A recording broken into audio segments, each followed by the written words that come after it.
حديث الكرة الأرضية، كأس العالم، مونديال قطر 2022، مونديال الدوحة. غير أول دولة في الشرق الأوسط تحصل على شرف نيل كأس العالم، خطوة ممتازة وموفقة لقطر وحكامها. لكن في البداية خلينا نتكلم عن خط الهجوم الناري اللي بينتظر المنتخب السعودي. للأسف الشديد ميسي نجم باريس سان جيرمان، النجم المعروف، واخر مشاركه ليه هتكون في كاس العالم 2022 والاعتزال مباشره، اللاعب الدولي.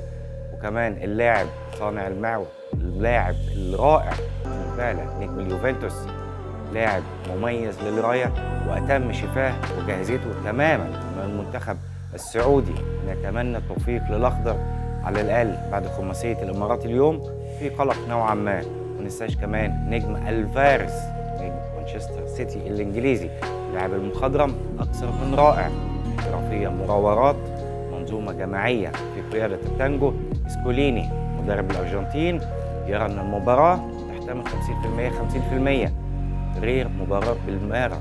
بالنسبه لغيناد، انبعادا الاتكاليه، اخطاء الدفاع، الحل الهجومي الضائع في هذه المباراه، والله يستر. لو الحلقه دي عجبتك انزل تحت اشترك في القناه واعمل لايك. انا معكم شريف نزيكا، التحليل مع كوتش. سلام.